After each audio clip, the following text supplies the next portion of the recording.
मी मंजुषा, मंजूस कोल्हापुरी किचनमध्ये तुमचं खूप खूप स्वागत. बऱ्याचदा चायनीज सेंटर जवळून जाताना चायनीज पदार्थांचा खूप मस्त असा वास येत असतो. त्यामुळे आपल्याला ते पदार्थ खायची खूप इच्छा होते आणि आपण ते पदार्थ खातोही.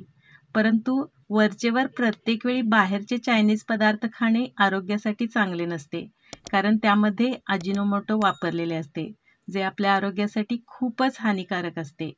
आणि म्हणूनच मी आज तुमच्यासाठी घेऊन आले आहे घरच्या घरी अजिनोमोटो न वापरता हक्का नूडल्सची रेसिपी, ज्याची टेस्ट अगदी बाहेरच्या चायनीज सेंटरवरच्या नूडल्ससारखीच लागते.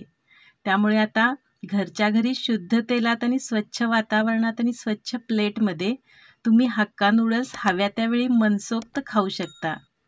चला तर मग लगेचच रेसिपीला सुरुवात करूया. सर्वात आधी इथे मी हे व्हेज हक्का नूडल्सचे 200 ग्रॅमचे एक पॅकेट घेतलेले आहे. कोणत्याही लोकल किराणा दुकानात असे पॅकेट अगदी सहज उपलब्ध असते. हे नूडल्सचे पॅकेट नेहमी डेट बघून फ्रेश असणारेच पॅकेट खरेदी करायचे आहे, कारण खूप दिवसापूर्वीच्या पॅकेटमध्ये कधी कीड लागलेली असू शकते किंवा घरी देखील पॅकेट आणून जास्त दिवस झाले असतील तरीही याला थोडीशी जाळी किंवा कीड लागलेली असू शकते.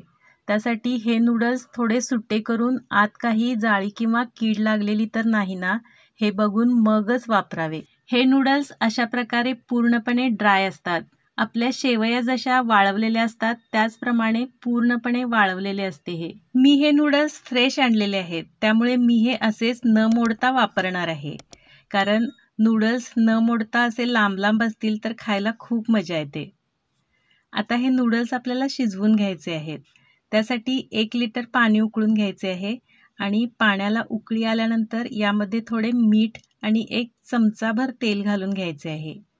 आणि आता हे नूडल्स घालायचे आहेत आणि नूडल्स पाण्यात घातल्यापासून अगदी घड्याळ लावून 3 ते 4 मिनिटे इतकेच शिजवून घ्यायचे आहे. जास्त शिजवायचे नाही, कारण नूडल्स जास्त शिजले की हक्का नूडल्सचे टेक्स्चर आणि चव दोन्ही बिघडते. आता 3 मिनिटे झालेली आहेत. आपल्याला हवे तसे नूडल्स आता शिजलेले आहेत. आता हे एका चाळणीत ओतून त्यातील सर्व गरम पाणी काढून टाकून यावर थंड पाणी घालायचे आहे. थंड पाणी ही पूर्णपणे काढून टाकल्यानंतर यावर थोडे तेल टाकून घ्यायचे आहे. थंड पाणी आणि तेल टाकल्यामुळे नूडल्स एकमेकांना चिकटत नाहीत आणि आपल्याला हव्या तशा अशा प्रकारे सुट्या नूडल्स तयार होतात. आपल्या नूडल्स आता शिजून तयार आहेत. आता हक्का नूडल्ससाठी आणखी काय काय लागेल ते पाहूया. भाज्यांमध्ये इथे मी घेतलेला आहे 1.5 ते 2 वाटी लांबट आकारात चिरलेला कोबी, 1 वाटीभर उभट चिरलेले गाजराचे काप, 1 मोठा कांदा उभा चिरलेला, 1 वाटीभर ढबू मिरचीचे उभट चिरलेले काप. इथे तुम्ही बारीक चिरलेली कांद्याची पातही घेऊ शकता. मला कांद्याची पात मिळाली नाही म्हणून मी इथे घेतलेली नाही. आता हक्का नूडल्सच्या फोडणीसाठी आपल्याला काय काय लागेल ते पाहूया.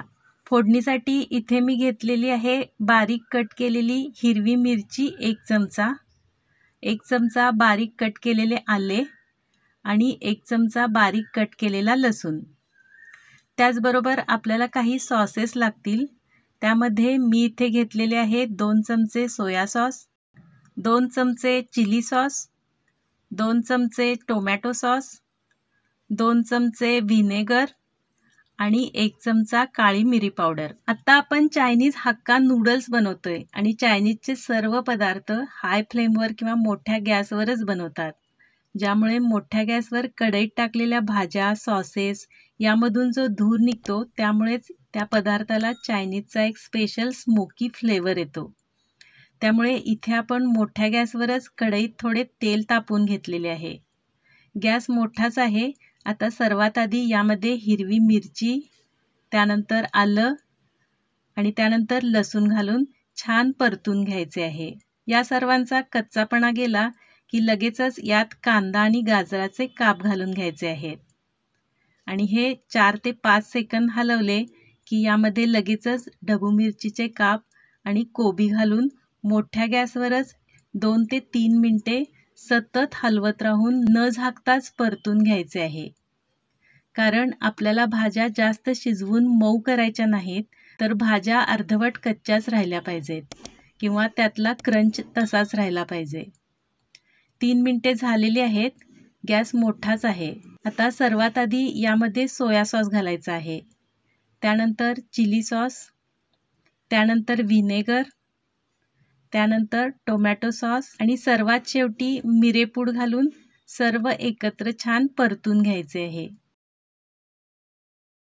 आता यामध्ये चवीनुसार मीठ घालून मिक्स करून झाल्यानंतर आपण जे नूडल्स शिजवून घेतले होते ते घालायचे आहेत आणि छान हलवून मिक्स करून 1 मिनिट परतून घ्यायचे आहेत आणि टेस्ट बघून मिठाचे प्रमाण ॲडजस्ट करायचे आहे.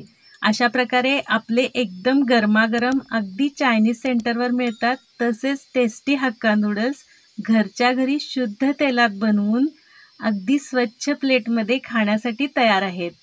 तर तुम्हीही माझ्या या पद्धतीने हे व्हेज हक्का नूडल्स नक्की बनवून टेस्ट करा आणि रेसिपी आवडल्यास मंजूस कोल्हापुरी किचनला सबस्क्राईब करून बेल आयकॉन प्रेस करायला विसरू नका. तसेच व्हिडिओला लाईक, कमेंट आणि जास्तीत जास्त जणांना शेअर नक्की करा. पुन्हा भेटूया आणखी एका टेस्टी रेसिपीसोबत.